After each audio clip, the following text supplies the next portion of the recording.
हाँ जी, तो त्योहारों का सीज़न आ गया है और अब मार्केट में आना-जाना लगा रहेगा।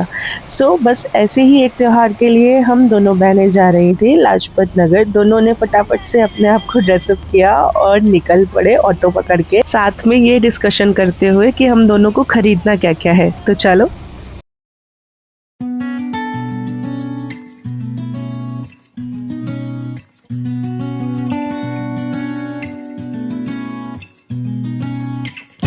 लगा तो मुझे ये था कि मार्केट बहुत ज़्यादा हौच-पौच और रश्ड होगी, बट वहाँ पहुँच के ऐसा कुछ भी नहीं था, नॉर्मल भीड़ ही थी वहाँ पर।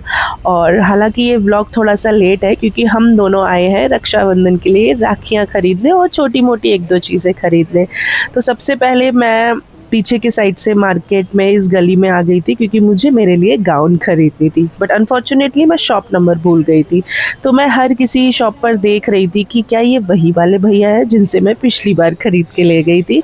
उसके बाद में मैं शॉप भूल गई, तो मैं वहाँ से निकल आई कि चलो थोड़ी देर बाद देखेंगे। एंड मार्केट आप देख सकते हो कितना हल्का है, मतलब ऑनलाइन शॉपिंग ने ऐसा लगता है कि मार्केट को थोड़ा बहुत तो नहीं बट बहुत ज़्यादा इफ़ेक्ट किया हुआ है।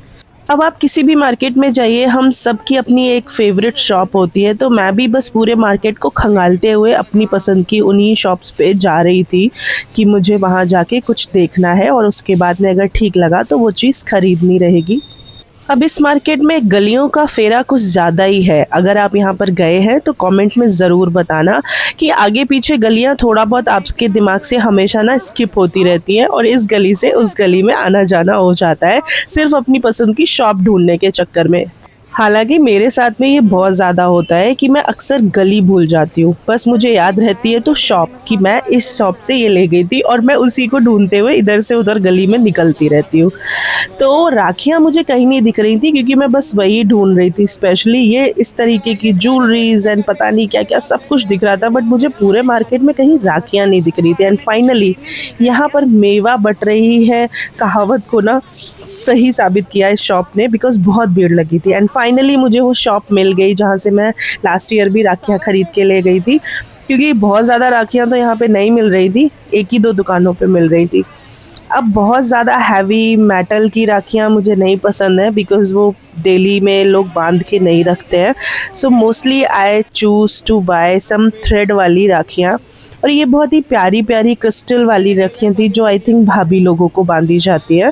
तो ये भी बहुत सुंदर-सुंदर कलर में यहाँ पर थी और इस शॉप में आके लगा था कि हाँ, फेस्टिवल वाली शॉपिंग लोग कर रहे हैं और काफ़ी अच्छा कलेक्शन था। लाइक एविल आई वगैरह वाली राखियाँ भी थी, बच्चों वाली कार्टून की राखियाँ थी एंड बहुत सुंदर-सुंदर भाभी वाली राखियाँ भी थी। तो हमने कुछ राखियाँ यहाँ से ली इस उम्मीद में कि शायद किसी दूसरी शॉप पर और अच्छी डिज़ाइन मिल जाए, और हम निकल पड़े थे दूसरी गली के तरफ। लेकिन आसपास कहीं भी कोई भी दूसरी राखी की शॉप दिख ही नहीं रही थी एंड अचानक से मुझे ये वाली शॉप दिखी जिसमें बहुत सारी आर्टिफिशियल ब्यूटीफुल ज्वेलरी थी, लेकिन यहाँ पे स्ट्रिक्टली बोर्ड लगा हुआ था, नो रिटर्न नो एक्सचेंज चाचा, इसीलिए आजकल लोग ऑनलाइन शॉपिंग ज़्यादा प्रेफर कर रहे हैं। बस चलते चलते मुझे दिखा ये ब्यूटीफुल सा ब्रेसलेट, लेकिन इसका एक ड्रॉबैक था कि ये शायद काला पड़ जाएगा क्योंकि इसके अंदर लोहे का तार दिख रहा था मुझे, बट इसे कैरी करने पर ना ये बहुत खूबसूरत लगता और इसमें सिल्वर कलर भी था, बट मैंने नहीं खरीदा। वहीं पीछे की शॉप पे ये बहुत ही प्यारे प्यारे कंगन वाली शॉप थी, ज्वेलरी शॉप। यहाँ पर इस तरीके की आर्टिफिशियल बैंगल्स वगैरह मिल रही थी, तो ये वाली बैंगल्स बहुत प्रिटी थी, बट मुझे कहीं पहनना ही नहीं होता है तो बस देख के चली आई। और यहाँ पे बहुत अच्छे से इयररिंग्स थे जो कि मैंने खरीदे हैं। सारी शॉपिंग मैं लास्ट में दिखाऊंगी थोड़ी बहुत कि मैंने क्या क्या खरीदा, तो लास्ट तक वीडियो ज़रूर देखना। तो मटर गश्ती खुली सड़क पे करते करते हम पहुंच गए थे डोलमा आंटी के साइड, लेकिन मैंने कहा नहीं आंटी आप डोलो, मुझे नहीं खाना है आपके यहाँ से कोई भी चीज़। और वहाँ पे दिखे मुझे ये हेल्दी वर्जन, तो मुझे ये वाले अंगूर ना बहुत ज़्यादा पसंद है, इसमें जो क्रंची सीड्स होता है ना वो बहुत टेस्टी लगता है, तो वो खरीदे। और उसके बाद हम आ चुके थे इधर और यहाँ से हमने ये छोटे वाले बेर भी खरीदे जो कि बहुत यम्मी लगते हैं, और इससे ज़्यादा अच्छी लगती है इसकी गुठली जो इसे आप मुंह में डालते हैं और घुमाते रहते हैं। हर मार्केट में हमारी ना कोई फेवरेट शॉप्स होती है, तो ये वाली मेरी फेवरेट शॉप है बिकॉज यहाँ पे बहुत प्यारे प्यारे डेकोरेटिव आइटम्स मिलते हैं। और ये देखो कितना प्यारा सा टेबल रनर था जो कि क्रिसमस के लिए बहुत अच्छा था, बट अभी तो क्रिसमस नहीं है तो मैंने नहीं लिया, बट मैं देख के चली आई। उसके बाद ये एक मिरर शॉप है, यहाँ पे बहुत सारे आपको विंटेज काइंड ऑफ मिरर्स मिल जाएंगे और अदर डेकोरेटिव आइटम्स भी, बट यहाँ पर भी काफ़ी मतलब प्राइस का बहुत ज़्यादा लोचा रहता है, बार्गेनिंग बहुत ज़्यादा होती है। एंड इसके बाद प्रज्ञा को लेना था कुछ पता नहीं क्या सिपर वगैरह, तो वो रुक जाती है हर जगह। मुझे उसे खींचना पड़ता है कि बहन रहने दे, हर चीज़ जो मार्केट में मिल रही है बिकने के लिए वो खरीदनी नहीं होती है, सिर्फ देखनी भी होती है। तो फाइनली हमने हर अपनी छोटी मोटी चीज़ खरीद ली थी जो माइंड में आया, बिकॉज़ मेरे साथ में ऐसा होता है जब भी मैं मार्केट में जाती हूँ तो मैं भूल जाती हूँ कि मैं खरीदने क्या आई थी। हालांकि मैं लिख के लाती हूँ बट स्टिल मैं भूल जाती हूँ बहुत सी चीज़ें। एंड फाइनली जो थोड़ी सी राखियाँ रह गई थी ना खरीदने के लिए, वो हमें एक और शॉप मिली और हम वहाँ रुक गए। और यहाँ पर बहुत प्यारे प्यारे से क्लचर्स थे।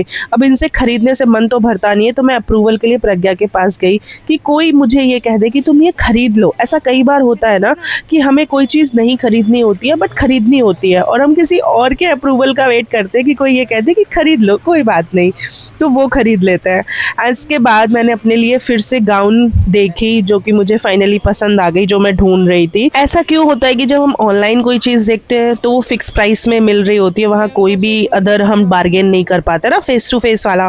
बट मार्केट में ऐसा होता है कि कोई हमारे को कितना भी कम पैसा बताए उसके बाद भी हम लोग बार्गेनिंग करते ही करते हैं। अगर कोई 300 बताता है तो 250 बोलते हैं या 280 रुपये बोलते हैं, बट करते ज़रूर है। बट मॉल्स में या फिर ऑनलाइन ऐसा कुछ भी नहीं करते ना। एनीवेज, अब मुझे जाना था वेस्ट साइड की तरफ, तो बस हम निकल पड़े थे। बट उससे पहले मुझे दिखी एक बहुत खूबसूरत सी चीज़। नहीं, ये एंटरटेनमेंट जो लोग कर रहे थे जोकर बन के, उनके अलावा भी दूसरी एक चीज़ दिखी। ये थी सनसेट। वाओ, कितना प्रिटी लग रहा था। और हमने इसे थोड़ी देर ऐसे देखा और उसके बाद हम मार्केट से निकल के इस साइड आ गए थे। और तभी प्रज्ञा को दिखी ये चाट की शॉप। हालांकि प्रज्ञा के मुंह में बहुत बुरे वाले छाले थे, उसको लग रही थी, बट स्टिल जीभ के आगे पूरी दुनिया बेकार। तो मैडम ने फिर भी पानी पूरी खाई, मैंने भी खाई, ऐसी बात नहीं है। पानी पूरी बहुत लजीज थी, अच्छी लगी। एंड फाइनली हम पहुंच गए थे वेस्ट साइड। मुझे कोई शॉपिंग नहीं करनी थी, बस ऐसे ही देखना था। बाहर देखा सेल का बोर्ड तो माइंड में आया कि भीड़ तो नहीं होगी ना अंदर। फिर लगा कि नहीं, नॉर्मल डेज हैं, वीकडेज वीकेंड्स में भीड़ हो जाती है। अंदर मैं गई, भीड़ तो नहीं थी बहुत ज़्यादा, बट अनफॉर्चुनेटली ट्रायल रूम की लाइन ज़रूर लगी हुई थी। 10 मिनट खड़ी रही मैं, मेरे को बोरिंग लगा, मैंने सारी चीज़ें वहीं फेंक दी जो भी सेलेक्ट की थी और बाहर आ गई। फिर प्रज्ञा ने कहा, दीदी सेल है, ट्राई कर लो, क्या जाता है, कौन सा तुम्हें कहीं जल्दी जाना है। तो वेट किया, ट्राई किया, जो भी चीज़ें चाहिए थी फिर से। और उसके बाद सबसे दुखद पार्ट, बिलिंग कराने के लिए भी बहुत लंबी लाइन में लगना पड़ा हमें। तब तक प्रज्ञा जी ये बहुत सारे इयररिंग्स वगैरह देख रही थी। एंड फाइनली हम घर की तरफ निकल पड़े थे। बट हमने चलते चलते रोल पैक कराए थे, बिकॉज पूरी मार्केट में हमने कुछ भी नहीं खाया। घर से खा के चलने का ये एक फ़ायदा है कि आप अननेसेसरी ना मंचिंग नहीं करते। बट जितने मन से हमने रोल पैक कराए थे ना, वो उतने टेस्टी नहीं थे। बट एनी हाउ हमने खा लिया था। घर पहुँचे, उसके बाद में चीज़ें देखना शुरू की। ये एक सिपर लाए हम, बहुत ज़्यादा बड़ी शॉपिंग नहीं की है, बहुत ही छोटी छोटी सी चीज़ें। ये मैं एक मग लाई हूँ किचन के यूज़ के लिए। ये है प्रिटी से इयररिंग्स जो कि बहुत ज़्यादा सुंदर है। ये वाले प्रज्ञा लाई है अपने लिए। ये जो सिपर लाया है ये सेट ऑफ 2 है, जिसमें ऐसे ग्लास की एक स्ट्रॉ है, एक मेरा है और एक प्रिंकू का। और ये रहे वो क्लचर जिसके अप्रूवल के लिए मैं प्रज्ञा के पास गई थी। 2 खरीदे हैं, एक मेरा है और एक प्रज्ञा का। एंड फाइनली ये मेरी रही गाउन जो मैं लेकर आई हूँ। एंड लास्ट में है ये ब्यूटीफुल सी राखियाँ जो हमने ढूंढ ढूंढ के खरीदी थी। तो बस आज का व्लॉग होता है यहीं पे ख़त्म। पसंद आया तो कमेंट करके ज़रूर बताना, और चैनल पे नए हो तो सब्सक्राइब करके ज़रूर जाना। मिलती हूँ नेक्स्ट वीडियो में, बाय।